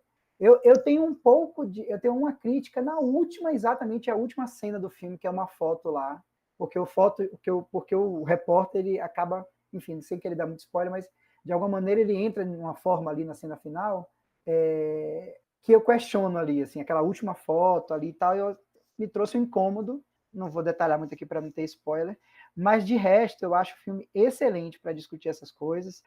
Claro que discute as personalidades, tem um jornalista que tem uma adrenalina super ali por estar ali, tem uma outra que parece estar simplesmente assim, já querendo aposentar, mas cumprindo um dever moral que ela traz para ela mesma, tem aquela que é iniciante, que está ali meio que na empolgação juvenil, sem entender exatamente por que está lá, e depois ela vai entender todas as consequências, ou pelo menos algumas delas. Então eu acho que o filme ele é muito abrangente, ele é muito bem dirigido, e acho que ele aborda muitos temores que pessoas pacifistas, pessoas que acham que a política no seu melhor estado é a melhor forma de resolver os problemas e não o conflito armado, a guerra, a violência, a força, sabe? Acho que é isso. Antes de passar a palavra para a Elaine, você falou aí da novata, né? Então, citar o trabalho da atriz da Cailee Spaeny, que inclusive eu fiz uma piada que 2024 ela cobriu uma guerra nesse filme, Guerra Civil,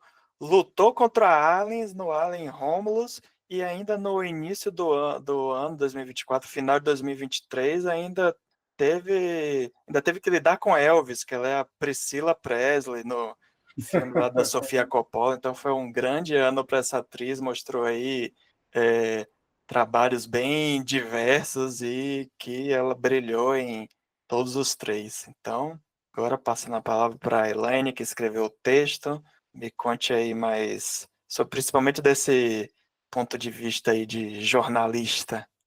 Eu acho que o filme aborda de uma forma muito boa essa questão da importância, que Charles já falou um pouco, né, da questão da importância da imprensa e da importância da gente saber, para além, assim, claro, né, da memória, da questão histórica, né, daquela cobertura que no caso do filme é uma guerra civil. Eu acho que o filme vem trazer também essa importância da imprensa séria, né? Uma imprensa que de fato apura e, enfim, falando de um jornalismo de fato feito como ele deve ser feito e da importância disso para um mundo como o nosso hoje, né? Onde as notícias falsas a gente está vendo aí nessa semana hoje que a gente está gravando. O nosso governo federal teve que voltar atrás numa questão fiscal, que é a questão do Pix, por causa de fake news. E isso é uma coisa assim que a gente, né, há 5 anos, há 10 anos, a gente não imaginaria isso. E então, assim, vejam, as fake news elas já estão fazendo com que os governos mudem seus posicionamentos, suas estratégias políticas, suas estratégias públicas, né? Do tipo, caramba, vamos ter que voltar atrás, porque metade dos brasileiros estão achando que a fake news é a notícia real. E eu acho que o filme vem trazer muito isso, da importância de uma imprensa séria, porque a partir do momento que a gente não sabe mais discernir o que é realidade, o que é fato, o que não é e o que é mentira, a gente entra numa vulnerabilidade muito grande enquanto sociedade, enquanto nação mesmo, de manipulação. Todo mundo, né? E não é difícil a gente ver que as pessoas que realmente acreditam em qualquer notícia que chega no WhatsApp delas, como o meu pai, por exemplo, são pessoas altamente e facilmente manipuláveis, né? E isso é muito triste, isso é muito perigoso.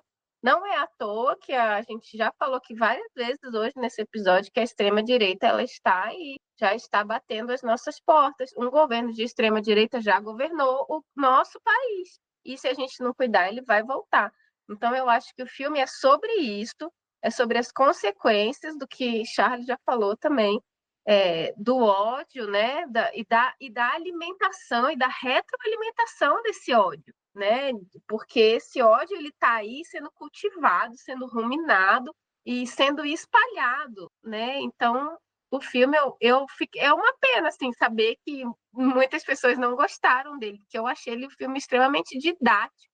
Para mim, só faltava desenhar mesmo. Do tipo, olha, gente, se vocês votarem no Trump, pode ser que isso aconteça. Não adiantou, realmente, infelizmente, né? Que aí tá lá, o Trump ganhou.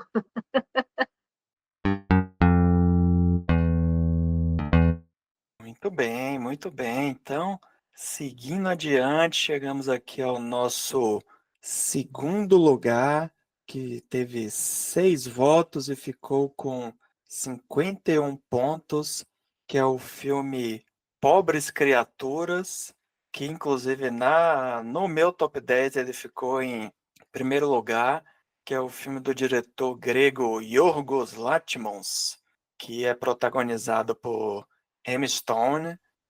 Tem texto sobre esse filme na pocilga de Bia Nascimento. Beijo, Bia. Estamos sentindo muito sua falta. Ela está lá agora em jornada dupla de jornalista e padeira. Mas Não, quando ela agora tinha. ela só é padeira, gente. Então, Ela largou a jornada de jornalista já, hein? Olha aí, coluna de fofocas de Elaine. Empreendedora, empreendedora. Entendeu? Isso, trazendo em última mão aí um furo aí que ela já não. Em Águas Claras, como é o nome da. Ai, meu Deus, Lobélia, Lobélia, em Águas Claras. Visitem, comprem. É, exatamente. Muito pessoal de boa. Brasília, né? Fica a dica. E é um filme que eu comentei bastante sobre ele ano passado, durante o Oscar, né? Tivemos um Varacast sobre o Oscar, que estava junto com Bia e com Maurício Selman, do podcast Papo de Trilha, que figurinha que volta e meia também aparece aqui no nosso Varacast. Beijo aí pro pessoal do Papo de Trilha, e que é um filme que apresenta uma fábula, né, da protagonista aí, a Bella Baxter, né, que é a Emma Stone, que tem um pouco de Frankenstein, né, que ela é uma mulher que é trazida de volta à vida com um novo cérebro, e aí acompanhamos essa jornada do desenvolvimento dessa nova pessoa dentro de um mundo do patriarcado, do capitalismo e de como ela enxerga, né, o mundo e a questão da descoberta dos prazeres sexuais, de como ela vai conhecendo, né, as pessoas e de como a todo tempo ela tem algum homem que quer dominar a vida dela, né, seja o pai, entre aspas, que é o personagem do Willem Dafoe, né, que tem até o nome do personagem tem um trocadilho, né, do God, né, que seria o Godwin, que seria tipo um deus, né, que é o God em inglês, e depois surge um personagem que vira um noivo dela, depois ela arruma um outro namorado, enfim, todos eles inicialmente tem essa coisa de não, eu quero o seu bem, coisas do tipo, mas depois é tudo desculpinha para querer de alguma forma dominar. Controlar. Isso, exatamente. Então, como eu já comentei bastante, então eu vou passar a palavra aí para vocês, começar aí com Elaine, que eu quero saber aí o que é que vocês acharam de Pobres Criaturas, me contem. Ah, eu gostei muito também, né? Eu achei sensacional. Eu acho que não fosse o nosso primeiro filme da lista, ele estaria no primeiro lugar. Se o primeiro da lista, que, né, falaremos daqui a pouquinho, não existisse, eu acho que Pobres Criaturas certamente estaria em primeiro, porque é um filme, na minha opinião, brilhante mesmo, assim. As atuações são maravilhosas, é claro, né? É, obviamente passando pela Emma Stone, mas aí passando também pelo. Gente, acabei de ler o nome dele aqui, Mark Mark Ruffalo, que Ruffalo. está simplesmente sensacional. É, e assim, a temática dele, de fato, assim, é uma temática muito que eu achei a temática do feminismo, né? Mas a forma como ele aborda isso e como ele traz esse tema, para mim, foi um pouco revolucionária mesmo, que é essa ideia de trazer uma criatura que é inocente e que não sabe nada da vida e que vai encarando, ela vai passando tabu por tabu, como se aquilo não fosse nada, como se não fosse um tabu. E faz a gente questionar do tipo, mas por que isso é mesmo um tabu? Aí a gente lembra, é porque nossos corpos são objetificados, né? Porque o patriarcado coloca a gente em prateleiras e fica ali, né, selecionando a gente por idade, se a gente é branca, se a gente é loira, se a gente é magra, né? Então, eu acho que o filme ele traz essa potência de conseguir abordar isso de uma forma muito lúdica, mas de uma forma também muito lúcida. É, eu chamo a atenção aqui para uma problematização que eu sempre fico na dúvida também, às vezes para mim é um pouco dilema de Tostines, que Bia Nascimento colocou no texto dela, que às vezes vale comentar, que é a questão da nudez. A nudez feminina ali, se isso realmente era necessário, né? Trazer, trazer a nudez como uma questão de empoderamento, eu não sei se, na minha opinião, eu diria o que uma psicóloga que eu ando lendo muito, uma psicóloga brasiliense, que escreveu um livro chamado saúde mental, gênero e dispositivos, eu chamaria, parafraseando, na verdade, abrindo aspas para ela, de empoderamento colonizado, porque eu acho que é um empoderamento que a gente fica ali, não, mas isso daí é justamente para mostrar que está tudo bem, que a nudez tem que ser uma coisa natural, mas só que a gente, na minha opinião, né, a gente ainda vive em um momento onde nossos corpos são objetificados ao extremo. A gente não pode envelhecer, gente. A gente não tem o direito de envelhecer, a gente não pode, entendeu? Se dar o luxo de sair sem maquiagem, porque Deus me livre, você está derrubando. Imagina, sabe? Imagina se isso. Eu estou falando isso para que, de repente, a gente consiga deixar de normalizar esse lance de que os nossos corpos eles são vistos de uma forma diferente como os corpos masculinos são, né? Então, eu concordei com Bia aqui nessa rápida problematização, que eu acho que era desnecessário mesmo, assim, no contexto que a gente vive hoje, achei meio desnecessário, porque o filme por si só já é brilhante, já traz a temática de uma forma muito delicada, mas muito arrojada, né, e contundente. Então, eu achei, em termos, assim, de ajudar no tema, acho que não ajuda e achei desnecessário. E fora isso, eu acho que o filme é maravilhoso. Eu concordo plenamente, assim, que eu acho que o filme ficaria mais equilibrado, diminuiria essa discussão se ele tivesse colocado em igualdade a nudez, tanto do homem quanto da mulher. Eu acho que diminuiria isso, porque de fato tem também um retrocesso do ponto de vista assim, não pode mais mostrar sexo, não pode mais mostrar corpo nu. Tá rolando um retrocesso nesse sentido, uma coisa também muito muito conservadora, vamos dizer assim, nesse sentido da abordagem dos corpos, né? Eu acho que o filme tenta de fato naturalizar os corpos, mas poderia ter feito isso, por exemplo, também com os homens. Lembrando que Rivais, né, nosso primeiro filme que a gente falou, tem nudez frontal, tem homens. Nossa, é mesmo? Tem nudez frontal no filme. Já melhorou, né? Tem uma coisa meio homoafetiva ali, né, no filme também, então, assim, pitadas, né, do sexo, né, da tensão sexual entre homens, e aí tem no frontal também. Achei interessante isso, porque não tem da mulher, mas tem do homem nesse filme.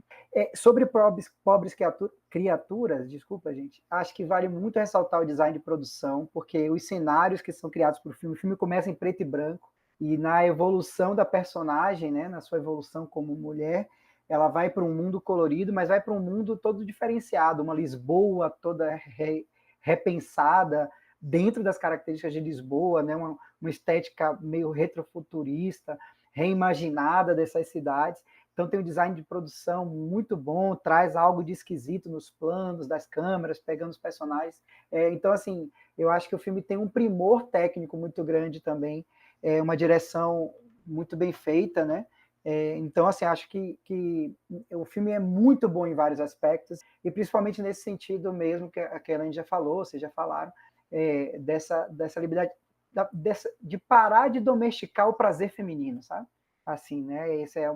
Tem sempre essa tentativa de domesticar o prazer feminino. Essa mulher aqui, livre, que está, entre aspas, na cabeça do homem, ingenuamente fazendo sexo livre, eu vou me aproveitar dela, mas eu vou enjaular e vai ser só para mim. E aí o filme, ela vai lá e diz, não. Você, inclusive, nem dá conta, porque né, o prazer feminino é muito mais ilimitado, o homem é muito mais limitado nesse sentido, né? Não vou discutir isso agora. Mas tem uma certa limitação de como o homem vive esse prazer sexual e como a mulher tem explorado muito mais que o homem.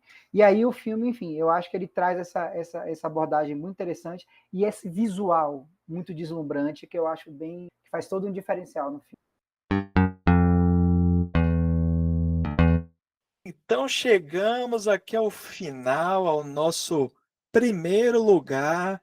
Acho que só não foi a unanimidade aí, porque acho que teve gente que não foi no cinema assistir, mas quem foi, assistiu, gostou, colocou aí nas primeiras posições da lista.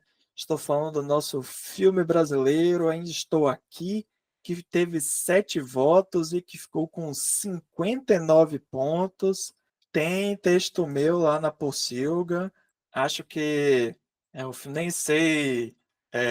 Eu vou passar já, nem vou me prolongar muito, já vou passar a palavra para vocês, que eu quero saber a opinião de vocês, mas é um filme que é bacana ver assim a repercussão nas redes sociais aí dos brasileiros trolando, né, torcendo, o Globo de Ouro, que é, teve recorde de audiência aqui no Brasil, porque todo mundo está acompanhando, quando Fernanda Torres ganhou o prêmio de melhor atriz dramática, aí todo mundo compartilhando memes, e até as fake news, felizmente, foram apagadas, né? Não repercutiram tanto quanto essa repercussão positiva, o que é um lado bom.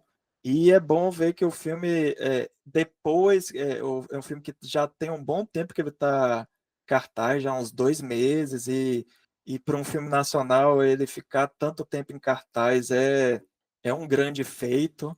Eu fui assistir na sessão, inclusive, aí junto com a Elaine, tipo, domingo de tarde, e ó, sala cheia. Se fosse isso, porque era uma sala média, se fosse uma sala maior, talvez também tivesse mais cheia ainda. A repercussão do boca a boca tem sido muito positiva, tanto que até depois desse, o filme já estava perdendo força, mas depois que ganhou aí esse prêmio do Globo de Ouro, já aumentou novamente o número de salas, o que é um fenômeno impressionante. Enfim, é um filme maravilhoso. Walter Salles aí de volta, dessa vez aí, quem sabe, depois de ter levado Fernanda Montenegro a indicação a Oscar de melhor atriz lá em Concentrado do Brasil, né? A gente está torcendo, acho que se o filme for indicado, a gente está comentando ainda aqui no dia 16 de janeiro, os indicados só devem sair lá para o dia 23, se os incêndios lá em Los Angeles não atrapalharem, que já está sendo adiado tem um bom tempo. A gente está torcendo aqui para. Tudo indica que pelo menos o filme deve ser indicado a filme internacional.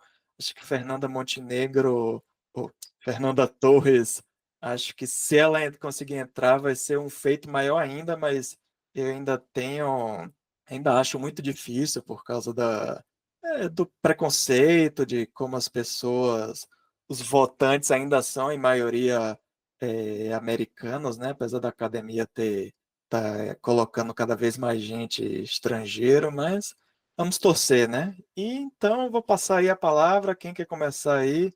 Willow, Elaine, me conta aí o que é que vocês acharam do filme. Vamos lá, então. Ainda estou aqui. Gente, não é porque o filme é brasileiro e a gente está aqui puxando o saco de filme brasileiro, não. Ele é uma obra-prima, esse filme. Direção, fotografia, trilha sonora, o elenco, a atuação do elenco. Você tem... Cara, é tão difícil falar do filme, mas assim, você está contando uma história que todo mundo conhece, baseado no livro que foi escrito por um dos filhos, né, dessa família. Um caso histórico do Brasil, da época da ditadura, né, de um deputado, que é o Paiva, que ele é retirado de casa pela ditadura militar, em princípio para uma investigação, sabe-se lá de quê, e esse cara nunca volta, né? E essa família tem que lidar com essa ausência. E o filme, ele primeiro... E é uma família de classe média alta, com renda, que mora na beira da praia, no Rio de Janeiro, né? Então, assim... e você mostra primeiro, o filme mostra primeiro, apesar de já ter uma cena de tensão com a ditadura ali, que mostra o que pode acontecer depois, né, que é quando os jovens estão passando de carro e param na blitz, mas você primeiro vê aquela família super alegre, e como ela funciona bem, como tem aquele pai amoroso que acolhe os seus filhos, a casa que recebe amigos, e o tempo todo está sempre cheia, de portas abertas, para as pessoas entrarem e saírem à vontade. E depois, a partir do momento que a ditadura entra naquela casa, ela se torna escura, fechada, vazia, somente ocupada pela família. E aí, naquele momento, o filme também passa a bola para a atuação de Fernanda Torres, que é, de fato, magistral. Fernanda Torres, ela ficou muito conhecida nos últimos anos, até porque o TikTok e o Instagram trouxeram de volta várias cenas de Os Normais, de Entre Tapas e Beijos, e como ela é uma atriz de comédia também... Inclusive, tá bombando aí na Globoplay, com vários views. Sim, sim, pois é. Porque, de fato, são séries muito legais. Eu assistia, eu ria muito, me divertia muito. E Fernanda Torres assume o filme como essa a personagem que tem que lidar com a família, mas assume tudo para ela. assume tudo para ela como um escudo para aquela família sobreviver àquela situação. Tanto, né, que fica muito claro no filme que, em momento algum, para os filhos principalmente, ela diz que o pai morreu, mesmo ela sabendo. E você percebe como, no filme, em alguns momentos, os filhos, as filhas vão se dando conta, não todos, mas vão se dando conta de que aquilo é definitivo, né? A cena da mudança é algo assim extraordinário. Assim. Então, o filme ele trata de paletas de cores diferentes. E tem um momento da atuação de paleta de cores é por isso, porque ele é um filme iluminado no início e depois ele passa a ser um filme escuro, né? Acinzentado, uma paleta mais escura. A cena em que a Fernanda Torres, como Eunice, vê a foto da filha entre as pessoas que são ali fichadas pela ditadura e como ela vai tremendo naquele momento de desespero, de saber que a filha pode estar passando por uma tortura, pode ter sido, enfim, coisas terríveis podem ter acontecido. Assim, quando você olha aquela cena, você entende por que ela está concorrendo a várias premiações e ganhando várias premiações pelo mundo. Então, assim, é um filme que ele tem muitas qualidades, enormes qualidades, como eu já listei aqui, desde direção, fotografia, trilha sonora, atuações, essa casa que é esse personagem extra do filme, e mais uma vez, assim como o filme que a gente falou aqui do nazismo, que eu acabei de citar tantas vezes que já esqueci. Zona de interesse. Zona de interesse. Ele é um filme que o cinema é feito para isso também, para que a gente relembre, né? A gente está falando de guerra civil de outra maneira, mas o cinema também é memória, o cinema também é denúncia. As pessoas falam, eu não aguento filme político. Como se no cinema você não estivesse discutindo questões sociais o tempo todo, em vários filmes. Tem gente que acha que o cinema vai ser sempre só Velozes e Furiosos e Top Gun, sei lá, sabe? Então, assim, não. E até esses tem, claro, esses tem discussões, pô. Sempre tem tema, discussões, mas, tipo assim, é porque a pessoa só quer ver aquela primeira camada. John Wick, vai ver um cara matando todo mundo. A pessoa só quer ver aquela primeira camada do filme, gente correndo, gente se matando e tal, a violência passa beleza e tal. Mas, enfim, o cinema é isso, sim. O cinema é discutir assuntos da humanidade, é discutir a maldade humana, né? Como esse faz. E, nesse caso, discute a intimidade de uma família que tem que lidar com uma ausência fruto da violência do Estado, que não dá a ela nenhuma chance de ter voz, de manter a sua vida tem a sua vida destruída por causa de uma violência do Estado, sabe? E tem gente que celebra isso no Brasil. Então, mais do que nunca, muita gente voltou a celebrar isso, tentou-se um golpe de Estado nesse país. Então, assim, mais do que nunca, esse é um filme necessário para o Brasil, necessário para o mundo. A Coreia do Sul passou por isso recentemente, uma tentativa de golpe, sabe? Então, assim, a gente está vivendo um mundo em que a democracia, né, o direito civil, os direitos humanos, eles estão sendo atacados de todos os lados. E esse filme vem para nos lembrar o quanto se sacrifica e o quanto se perde, o quanto a humanidade é destruída quando a gente deixa que essa violência se institucionalize e tome conta. Muito bem, é isso mesmo. Acho que tem pouca coisa para acrescentar, né? Depois de Charles, porque o que eu gostei mais da crítica de Ramon, que inclusive eu editei, tá? É que ele comenta que eu nunca tinha pensado nisso, como tem poucos filmes brasileiros que que tragam esse tema da ditadura. Eu nunca tinha parado para pensar nisso, realmente. E assim, então, ainda estou aqui, como o Charles acabou de falar, é mais do que necessário, assim, ele vem para um rol trazer essa memória que o brasileiro parece que às vezes faz questão de esquecer, né? E eu acho que isso é um projeto, inclusive, né? Existem muitos interesses aí de que a gente não relembre mesmo desse período trágico do país. É lamentável achar que pessoas achem que foi um período tranquilo, e a crítica de Ramon, inclusive, na Pocilga, traz muito isso, olha, assistam esse filme, até mesmo você, brother, né, minha irmã, que acha que foi um período tranquilo, porque o que mais a gente escuta de pessoas, assim, bolsonaristas e de extrema direita, não, é só andar na linha, né? E às vezes tem também aquele imaginário inconsciente de que a ditadura é só para preto e pobre, né? Ainda que a pessoa não se diga isso racionalmente, eu acho que isso está dentro ali do imaginário, não sei, não é para mim. E o Ainda Estou Aqui, ele traz isso para a porta da casa das pessoas privilegiadas mesmo, né? Porque, como o Charles disse, era uma família muito, muito privilegiada, de classe média alta ali, levando uma boa vida. E a única coisa que, assim, que eu fiquei triste, na verdade, não foi nem com o filme, porque eu estava comentando esse filme com uma prima minha e ela falou que odiou o filme. Eu fiquei olhando para a cara dela assim, como assim? Ela não, eu achei, segundo ela, ela achou extremamente inverossímil, porque ela achou que o Rubens Paiva jamais poderia ser tão amoroso assim, e que diálogos eram aqueles estranhíssimos entre os familiares. E ela cita um diálogo em que o Marcelo vai para a janela e a irmã está fumando um cigarrinho ali, e ele fala, me dá um trago? E ela, não. E a minha prima falou assim: que diálogo é esse? Achei um absurdo, quase levantei do cinema, só não levantei porque não queria que me confundissem com bolsonarista, e ela não é mesmo, é uma pessoa progressista. Ai, gente. E eu também fiquei super confusa, assim, e aí essa semana vi uma entrevista do Marcelo Rubens Paiva dizendo, na verdade, falando sobre a cena da casa em que os agentes da ditadura chegam ali e ficam com a família, meio que, né, ali meio que transformando aquela família em refém, né? E que a dúvida da Fernanda era assim, mas que eles chegaram e fizeram na casa? Eles quebraram? Eles começaram a vasculhar a gaveta, quebrar as coisas? E aí o Walter Sim, falou, também. peraí, vamos ligar para o Marcelo. Ligaram para o Marcelo Rubens Paiva e o Marcelo falou, não, foi exatamente como está no roteiro, assim, eles não fizeram nada, eu joguei botão com os caras, eles pareciam os Tá. contadores, sabe, de contador, eles pareciam os contadores, eles eram muito educados, eles chegam.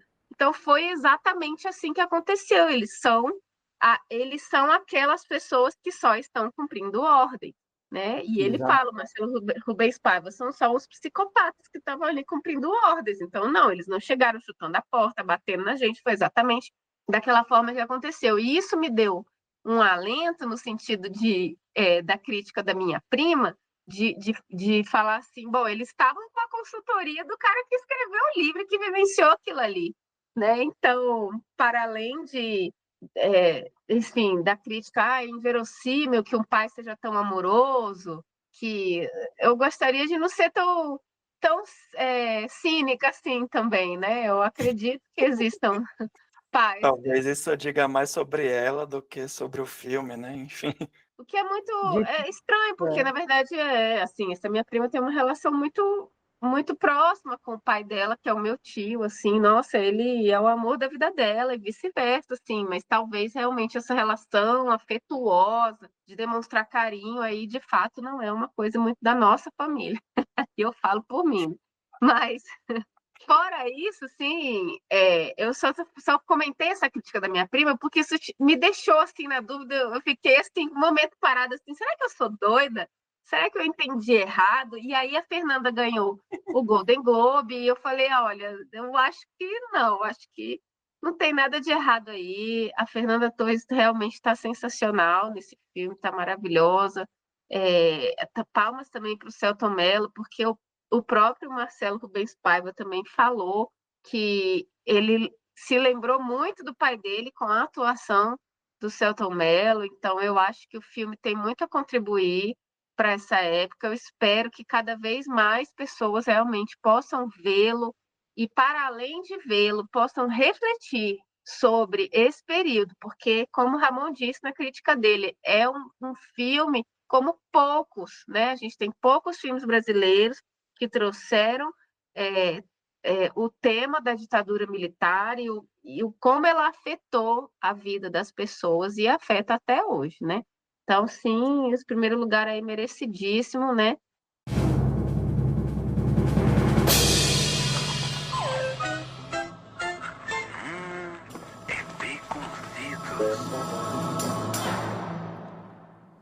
Bom, então é isso. Vamos encerrar aqui. Acho que fizemos um bom apanhado aí desse top 10. Acho que tivemos uma lista bem diversa aqui no Baconzitos de Ouro aí dos melhores filmes de 2024. Tem filme brasileiro, tem filme francês, tem filme dirigido por italiano, tem estreia de diretoras, temos filmes dirigidos por mulheres, temos muitas protagonistas femininas. Eu acho que do nosso top 10, o único filme que não tem uma protagonista feminina é Duna, parte 2. Todos os outros rivais, talvez Zona de Interesse, um pouco menos, mas o Divertidamente, Furiosa, Vidas Passadas, Anatomia de uma Queda, Guerra Civil, Pobres Criaturas, Ainda Estou Aqui, todos são figuras protagonistas femininas, sejam elas contadas do ponto de vista de uma mulher ou de um homem, mas acho que o importante é ter essa diversidade. Importante. Espero que vocês tenham gostado e assistam os filmes. E é isso. Vamos encerrar. Últimas mensagens aí e é isso. Obrigada e boa noite para todo Vão, mundo.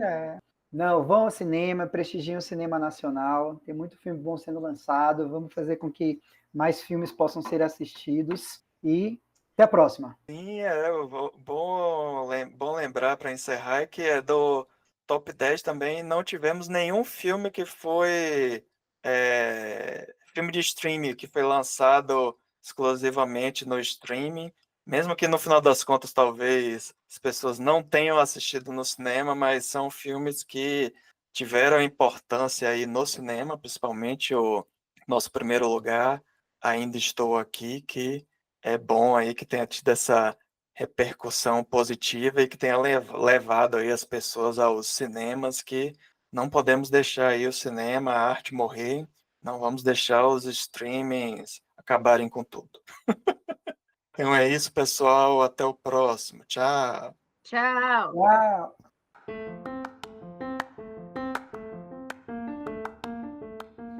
VaraCast é um oferecimento da rede Pocilga de podcasts. O nosso site é o pocilga.com.br. Nossas redes sociais, Twitter, Instagram e Facebook estão como The Pocilga, THE Pocilga. Nosso e-mail é o contato@pocilga.com.br. Ouça também nossos outros podcasts como Suco de Umbives e o Radiola Torresmo Drops. Por último, e não menos importante, não se assustem e tenham calma. Vara está para porcos, assim como a alcateia está para lobos.